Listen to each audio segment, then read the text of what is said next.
않다. 이런 것을 알아차시고 이제 고행주의자들과 이렇게 좀 동조가 됐다든가 그런 수행자들의 좀 이렇게 동요가 되는 것 같아요. 그래서 주류사회에서 성장해서 이제 주류사회에 가지 않고 비주류 쪽으로 이제 참가한 거죠. 쉽게 말하면 부처님께서는 고행주의자들. 그런데 부처님께서도 이 극심한 고행을 하고도 해탈을 못했죠. 6년간. 그래서 이제 돌아본 겁니다. 내가 왜 이렇게까지 속된 말로 죽기 살기로 수행을 했는데 해탈을 얻지 못했을까. 그래서 이제 정정각에서 내려오셔가지고 니른사랑 강가에서 우유 한 그릇을 육미죽을 얻어먹고 목욕을 하고 보드가에서 이제 3-7일 정진을 하셔서 부처님이 깨달음을 얻으셨는데, 그래서 자기 자신을 돌아봤더니 출가 전에는 욕구를 따라가는 쾌락주의를 걸었고 출가 후에는 욕구를 억압하고 억제하는 고용의 길을 걸었단 말이에요.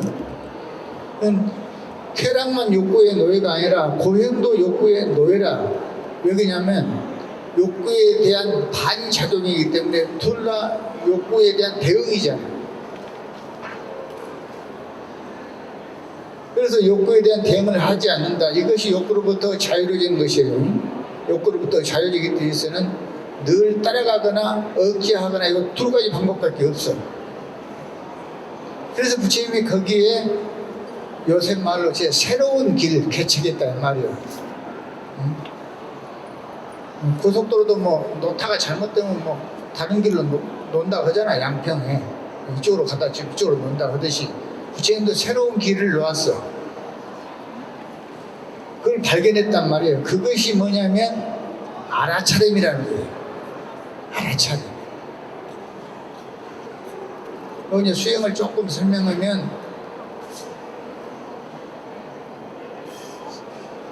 선정이 드는 것을 사마타라고 그래요. 사마타 수행법, 선정. 그래서 거기서 그 선정에서 나오면 다시 망상이 생기잖아요. 그래서 그걸 조금 더 분석하고 살피는 것이 밑바나사나라. 선정에 들어서 거기서 조금 발전된 게 밑바나사나래요. 이것이 중국에 와서는 선정을 지라고 그랬어요. 천태지자선사께서 지. 그리고 밑바사나를 와서 중국에 와서는 관이라고 그래. 이것을 지관 수행이라고 들어보셨죠? 그런 게 이렇게 구전으로 말로 행동으로 전해야 되는 것이 한문으로 체계가 잡힌 것이 천태지자선사가 했던 게 이런 수행법을 책으로 만들었는데 거기에 보면 이런 게 나와요. 거기서 조금 더 발전한 게 이제 분석한 게 가나선이라든가 뭐 우리가 뭐 연불선 이런 선이 발전되는 겁니다. 다 근본으로 가면 똑같아요. 선법이. 그래서 욕구가 일어났을 때 욕구가 일어났구나 이렇게 알아차리는 거예요. 근데 욕구를 따라가면은 분명히 결과가 나오는데 그게 과보가 나타나요. 그러잖아요. 또 욕구를 억제하면은 화가 쌓여. 요즘 말로 스트레스가 받는다 이 말이에요. 화를 난다고 화를 내버리면은 가보가 생긴단 말이에요. 그래서 주변 사람들이 나를 싫어하고 떠나고 이게 화 다음에 일어나는 것이 가보다 이 말이에요. 또 화를 내지 않으면 내가 스트레스 받는 것이에요. 그래서 이래도 문제고 저래도 문제잖아요. 그래서 여러분들 성질대로 했다가 남의 임용을 받게 되니까 참으려 많이 스트레스 받고 참 어렵죠. 그래서 그 터지고 나면 또 후회해요 안 해요? 후회하고 그 부작용이 너무 크니까 다시는 안 해야지 하면서도 또 터지고 또 후회하고 이것이 되풀이되고 있다는 거예요. 그래서 알아차림은 욕구가 일어났구나. 알아차리니 욕구에 끌려가지 않고 알아차리니까 억제할 필요도 없다는 거예요. 그러니까 옛날에 차물인자 3번만 사보면 살인도 면한다 이런 말이 있어요. 그렇듯이 무슨 일이 상대방이 나한테 비난하거나 뭘 하게 되면 대받아서 바로 화를 내면 싸움이 되거든. 그러면 조금만 1초만 멈춰서 왜 저 사람이 나한테 그러는가를 좀 생각해보고 무슨 문제가 있었나 이렇게 서로 간에 반조를 해보면 그 사람 이야기가 끝나고 나면 금방 몇 초만 지나면 사르르 다 끝나는 수도 있어. 근데 그걸 대받아치면 바로 이제 사달이 나죠. 요즘 말로 대군 말로 사달이 나. 싸우거나 뭐가. 그런데 현실에서는 이 두 가지 글밖에 없단 말이에요. 욕구를 억제하거나 따라가거나. 예를 들어서 정진하다가 다리가 아프면 다리를 펴든지 참든지 두 가지 뿐인데 알아차리는 것은 통증이 오는구나. 통증을 알아차리는 거예요. 통증이 있구나 하고 그냥 느끼는 거거든. 그러니까 다리를 싫어서 펴지도 않고 억제하지도 않고. 예를 들어서 이렇게 알아차림이라는 게 이런 거예요. 현실에서는 잘 안 된단 말이에요. 연습이 필요한 겁니다. 연습이. 그래서 부처님이 발견하신 제 새로운 길은 알아차림이다. 이 제3의 길, 고행도 아니고 쾌락도 아닌 새로운 길이 이것을 뭐라고 그러냐면 중도라고 합니다. 중도. 그래서 부처님께서 깨달음을 얻으시고 일어나서 첫 번째 최초로 하신 법문이 뭐냐? 수행자는 쾌락의 길을 가도 안 되고 고행의 길을 가도 안 된다. 양 극단을 버려라. 중도의 길을 가라. 이거 첫 번째 하신 법문이에요. 중도는 중간이 아닙니다. 양변에 치우치지 않는 거예요. 좋고 나쁨에 치우치지 않는 것을 중도라고 해요. 이것이 이렇게 지속이 가능이 되면은 이것이 이제 우리가 말하는 불교에서 말하는 진정한 수행자들이 말하는 행복이라 말할 수 있어요. 괴로움이 없는 경지에 이른다 이 말이에요. 근데 여러분들이 기분이 막 좋고 그러면 마음이 들떠요 안 떠요? 들뜨지요. 기분이 좋아도 흥분이 되거든. 화가 나도 또 막 씩씩이라고 들뜨지요. 그러니까 그것은 같은 거거든. 득등산때 이게 대표된다 이 말이야. 그래서 알아차림은 마음이 고요한 상태, 동요됨이 없이 좋다고 들뜨지도 않고 싫다고 들뜨지도 않고. 근데 여러분들은 이런 경지를 채워본 적이 없고 또 체험했다 해도 마음이 조금 편안했다. 이 정도는 아마 다 경험을 했을 거예요. 우리 신도들도 몇 분 오셨는데 또 흉 좀 봐야 되겠네. 법문하면은 다 고개를 까딱까딱하고 맞다고 합니다. 법문 다 들을 때는 그래요. 여러분도 다 경험이 있을 거예요. 법문 딱 끝나면은 차례대로 순서대로 나가면 되는데 그래도 우리 절은 순서대로 나갑니다.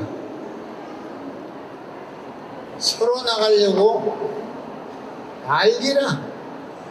신발도 한 2개씩 바꿔가.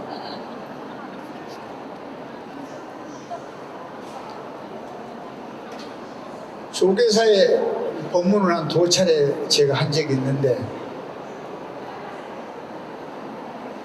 법회를 끝나고 나서 12시 반쯤 됐는데 공양 시간이 됐는데 신도님들이 공양을 하러 안 가. 야, 참 조계사 신도들은 이렇게 신심이 있구나. 그랬더니 스님이 그래. 안 그래요. 그래서 공양하고 오면 자리를 뺏길까봐 안 간다는 거예요. 자리를 뺏길까 그 자리 좋은 자리 차지하려고. 법당에 한 300명 들어가거든. 그러면 이제 공양으로 가면 가방 들고 와야 될 거 아니에요. 나도 누가 또 가져갈지 모르니까. 그러니까 가방 놔두고 가면 뭐 잊어버릴까 걱정이다. 이거 괴로움이에요. 자리 뺏길까봐 걱정이고. 그러니까 그 자리를 굶고 해. 그래서 조교자 신도들은 다 날씬한갑다 이 생각이 들어요. 이래요 신도들이. 법문 금방 듣고도 이래. 좋은 자리에서 하세요. 자기는 그러고 밖에 서서 하면 어쩌나. 티베트 안 가봐요? 맨 땅에서 오체투이 다 하지.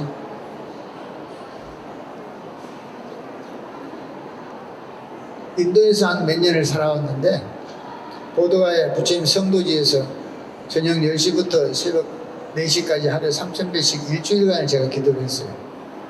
그 티베트 신녀들하고 같이 했는데 그 신녀들 한 달, 두 달 안 씻고 씻고 물도 없고 매일같이 절하고 땅바닥에 절하는데 우리는 그래도 방석이라도 깔고 했다. 이불 하나 톡하는 걸 하나 가지고 와서. 근데 그 사람들 맨 땅에 하거든. 그래도 뭐가 좋은지 늘 좋대. 나는 와가지고 씻고 다 했는데도. 그래서 그런 기분 좋은 것이 체험을 통해서 지속되고 계속되면 좋은데 그러지 못한다 이 말이에요. 그래서 우리가 원하는 대로 되면은 행복한 가치관을 하는 우리는 영원히 행복할 수 없다 이 말이에요. 우리가 원하는 대로 되게 하는 그런 가치관을 가지고 있으면 영원히 행복할 수 없다. 고락의 대부이다. 그래서 가치관의 이제 전환이 필요한 것입니다. 이 가치관의 전환이 뭐냐? 이게 출가예요. 무슨 머리 깎고 뭐 출가가 아니라 가치관의 전환이 출가단 말이에요. 고와 락, 게 괴로움과 즐거움을 들락날락 하는 것을 가출이라고 그래, 가출. 출가는 또 세 가지가 있는데 이제 삼종 출가 그런데 몸이 출가하고 마음이 출가하고 몸과 마음이 출가하는 건데 몸과 마음이 출가하는 큰 신녀들 수행을 잘하는 분들이고 몸만 출가한 사람은 나 같은 사람은 껍데기만 출가한 사람이고 마음이 출가한 사람들은 여러분같이 신심 있는 분들이에요. 이것을 가치관의 전환이 출가라 이 말이에요. 우리 다 출가했죠? 세속의 사고방식에서 벗어나서 수행자의 삶으로 들어오는 것을 말한다. 그래서 수행을 통해서 알아차리는 가운데 행복이 있다. 여름은 더운데 여름은 덥다. 겨울은 춥다. 또 음식은 맛이 있다. 음식은 맛이 없다. 이 남을 타다다 보면은 늘 우리가 불평불만이 생기고 불행해요. 나하고 다투고 가치관의 전환이라는 거예요. 그래서 어떻게 전환하느냐? 여름은 더우니까 아니 그냥 몸매도 자랑하고 또 수영복 입고 바다에서 수영도 보니까 좋고, 여름은 또 추우니까 또 눈이 와가지고 또 뭐 스키 타서 좋고,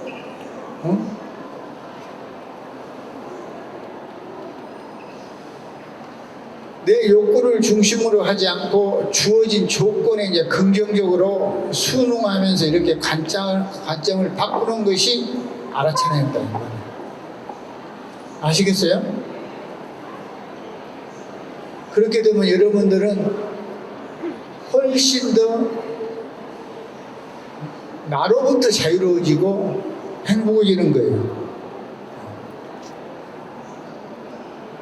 세속에 살다 보면은 주위와 자꾸 비교되니까 불행하거든.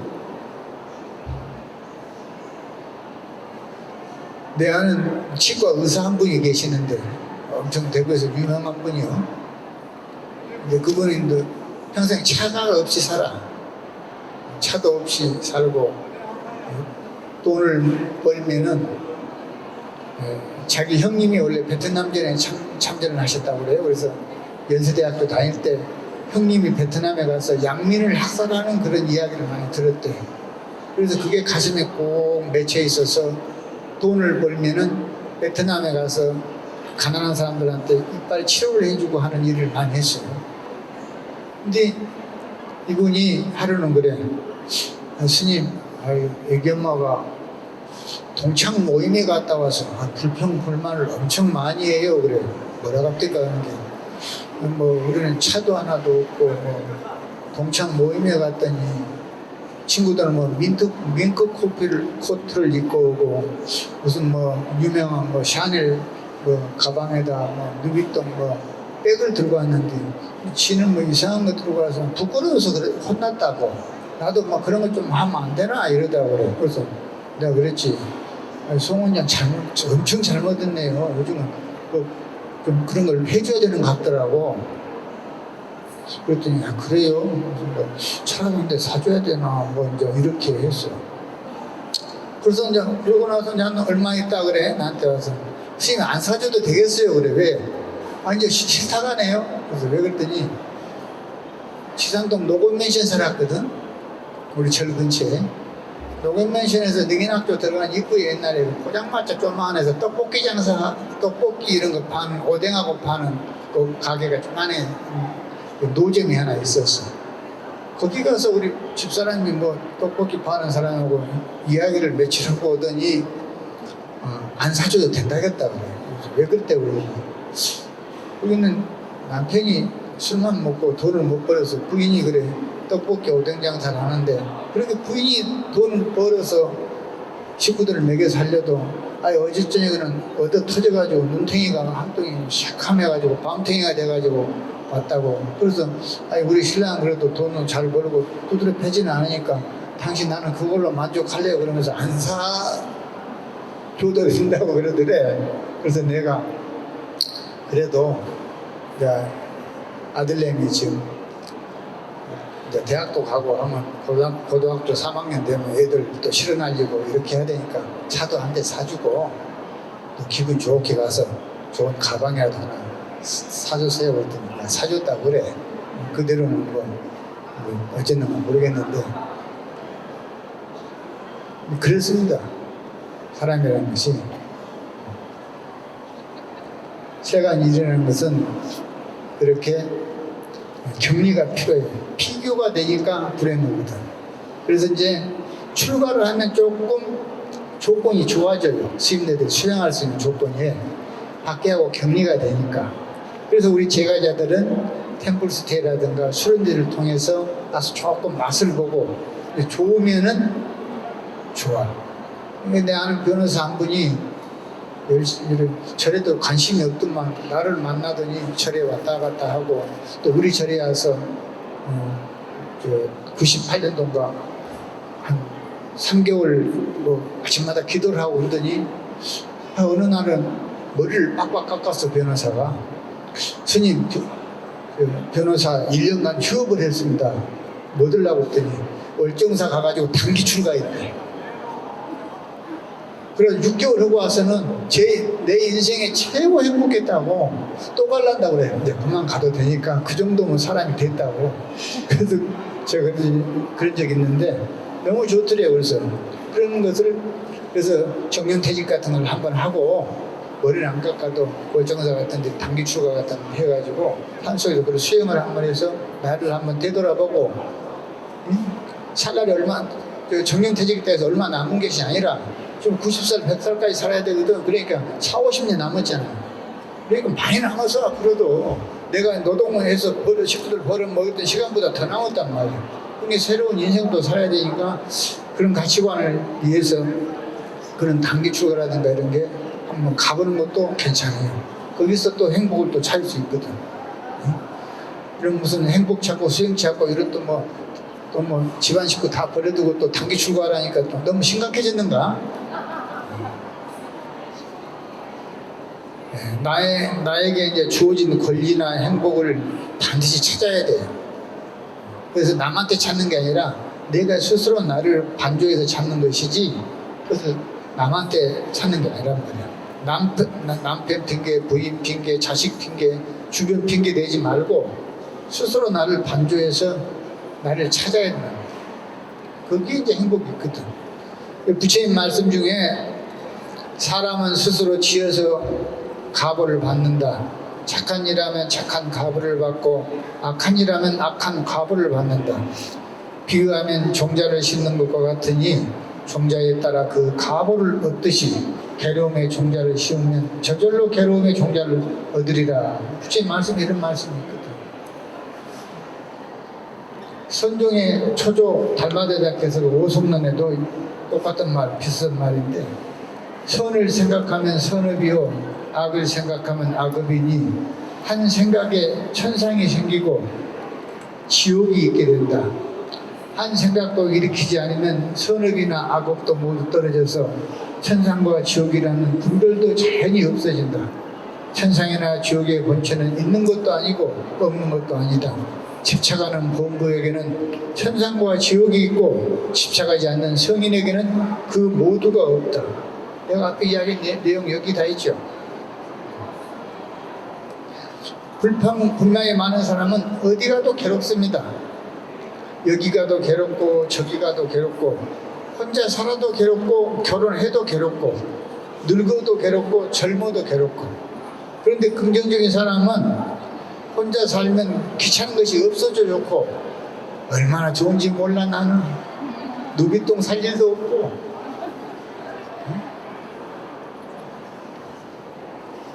같이 살면 심심하지 않아서 좋고 늙으면 할 일이 없어 좋고 늙어갖고 또 너무 막 저거도 설친다 그러니까 적당히 해야 돼. 젊어서 막 부지런하면 부지런하다고 그러거든. 늙은 사람이 조금 너무 좀 부지런하면 설친다고 그래. 젊어서는 할 일이 많아서 좋고 생각을 바꾸는 것이 이렇게 알아차림이고 행복의 시작이다. 신도들이 와서 같이 이제 묻고 화소연을 하거든. 원래 불교는 문답 수행이에요. 묻고 답하고. 부처님이 일방적으로 법문하지 않았어요. 어느 때 어디서 누구누구 몇몇 제자가 모여서 누가 무슨 질문을 하니까 부처님 이렇게 법문했다. 다 경에 이렇게 돼 있거든. 그러면 사유해야 돼. 생각을 하고 묻고 생각을 하고 그리고 행동이 이어져야 돼. 이거 문사수 수행이라고 하는데 신도들이 와서 가끔 와서 이제 묻고 해. 이런 거 이런 일 저런 일 묻고 뭐 이사는 언제 가면 되느냐. 나는 비하는 날 가거라. 뭐 어쩌고저쩌고 묻고 뭐 다리 아파서 죽겠는데 어째서 그냥 약사 먹으면 된다. 나도 뭐 저 앞에 그 풍경소리라고 사찰을 건강식품 파는데 저기서 좀 어저께부터 막 얻어먹었더니 좀 좋아진 것도 같고 사 먹으라고 했다. 그래서 다리 아프면 약 사 먹으면 되지. 예? 내가 어떻게 해줄 거야? 부처님한테 빌면 낫나? 그것도 빌어서 될 일이 아닌데. 근데 내가 보기에는 아무것도 아니거든. 비단잎을 깔아놓고 수만 명이 누워서 잠을 자. 각자가 다 꿈을 꾸고 있어 지금. 각자 난리라. 이 사람 이 꿈 꾸고 저 사람 꿈을. 근데 꿈 깨는 방법은 한 가지요. 흔들 깨우면 되잖아. 중생이 번뇌망상에 수백 개지라도 알아차림 하나면 되거든. 쉬어요 안 쉬어요? 응? 아니 어려운가 없네. 쉬어요 안 쉬어요? 쉽지요? 아 쉽냐 안 쉽냐 이래야 되는데 쉬어요 안 쉬어요 그러니까 못 알아먹구나. 이게 평상심이 도다 그랬죠. 그것은 평상심을 늘 살펴 알아차리는 거예요. 수행이라는 것은. 옛날에 어떤 선비 하나가 과거를 보러 이제 한양 가서 한양 장터를 구경하다가 만물상에 들어가서 이러저러 보니까 뭐 하나 발견했어요. 거울을 하나 딱 발견했어. 그래서 가격은 좀 비쌌지만 좁고서 고생하는 이제 부인을 생각해서 우리 부인한테 이걸 갖다 주면 좋겠구나 해서 사가지고 와서 집에 도착하자마자 부인을 주려고 찾으니 부인이 없더래. 그래서 부인이 늘 화장도 하는 무슨 화장대 앞에 거울을 딱 걸어놨어. 그리고 남편이 어디 가니까 부인이 이제 밭에서 일하다 와서 보니까 분명히 개나리 보따리는 있어 보니까 남편이 없거든. 근데 뭐 한양 가서 뭐 사왔는가 뭐 하나 벽에 걸어놔서 이렇게 보니까 웬 젊은 예쁜 여자가 하나 있거든. 아니 한양 가서 일 보러 간다 하더니 웬 여자를 하나 데리고 왔다고 첩을 데리고 왔다고 이제 난리라. 그래서 이제 다리를 뻗고 울고 있으니까 시어머니가 들어와서 며느리가 대성통곡을 하니까 며느리한테 뭐 하냐 그러니까 아니 아범이 서울 가서 한양 가서 볼일 보러 갔다가 웬 여자를 첩을 하나 데리고 왔는 것 같다고 어디가 있냐고 좀 보라고 하니까 시어머니가 이를 보니까 웬 할머니 하나 있거든. 아니 이놈의 자식이 이왕에 첩을 데리고 오면 젊고 이쁜 여자를 데리고 오지 웬 할멈을 하나 데리고 왔다고 난리라. 그러니까 시아버지가 들어다 보니까 웬 자기 할멈하고 며느리가 방에서 대성통곡을 하고 난리가 나서 보니까 왜 그러냐 보니까 아이 어디 저 아범이 한양 가서 뭐 첩을 하나 데리고 왔다고 하니까 어디가 있냐고 쭉 보라니까 시아버지가 또 거울을 보더니 아니 아버님 어떻게 오셨습니까 하고 절을 얻어낸 거야. 자기 모습이 아버님 모습하고 또 같았던 갑지. 이렇게 각자가 보는 마음이 달라 군상이. 그렇죠? 거울이 이제 어떤 시대에 이제 민담입니다. 원래 이제 거울의 용도는 이제 자기 겉모습을 보면서 이제 잘못된 부분을 고치라는 거죠. 요즘 보살들 다 밥만 먹으면 거울 빼서 닦고 뭐도 분칠하고 뭐도 그런 것을 옷 몹시도 가꾸고 옷을 거울 비춰가지고 이거 입었다 저거 입었다가 옷은 수백 개 갖다 놓고 입을 것이 없다고 그러고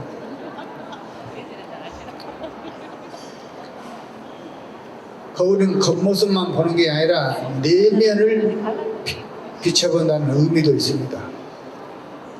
내가 누구를 알아야 할 때는 거울이 필요하지만은 누구를 거울 삼아 이런 말 있잖아. 네? 누구를 거울 삼아. 인생을 살면서 이제 자신을 안다는 것이 이제 중요하거든. 우리는 각자의 이치에서 각자의 잣대대로 판단하고 옳다고 고집하며 살아가고 있단 말이에요. 그래서 우리는 남의 탓을 하지 말고 부처님의 수행을 거울 삼아 나 자신을 이렇게 반조해보는 수행을 통해서 행복을 찾아야 돼. 그 방법 밖에는 없어요. 세상에서 우리가 바라는 욕망, 욕구 아무리 돈을 많이 쌓아놔도 관은 요만한데 집은 산땡이만큼 커. 그 집을 가지고 갈 것 같아요? 못 가고 갑니다. 정지영 씨가 아파트를 수천 채를 지었을 거예요. 아니 그죠? 자기가 잠자는 집은 자기 방 한 칸이라 낙지처럼 한쪽 다리는 이쪽 건너 아파트 방에다 놓고 자는 것도 아니고 다리 한쪽은 저쪽 건너 아파트에 놓고 그냥 자기 잠자는 집 한 칸에 침대 한쪽밖에 자지 못해. 그죠? 그와 마찬가지로 우리가 아무리 쌓아놨어도 재산을 쌓아놨어도 그거다 가져갈 수 없습니다. 그래서 오늘부터는 곳간 열쇠 풀어서 형제간도 도와주고 가난한 사람도 도와주고 또 봉사도 하고 남한테 베풀고 주는 그 행복이라는 게 기쁨이라는 게 또 엄청납니다. 우리가 몰라서 그렇지. 그렇게 살면은 훨씬 욕심에 대해서 조금 무뎌지고 자유로워질 수가 있습니다. 제가 오늘 드린 법문이 여러분들한테 좀 도움이 됐나요? 제가 큰 스님도 아니고 유명한 그런 요즘 텔레비에 나오는 그런 스타 스님이 아니라서 감동을 받았는가는 모르겠지만 제가 드린 법문이 조금이라도 여러분들의 삶에 이로움이 있었으면 좋겠습니다. 법문을 마치겠습니다. 성불하세요. 네, 감사합니다. 좋은 법문 진행해 주신 한우 스님께 일어서서 목탁 소리에 맞춰 일배를 올리겠습니다.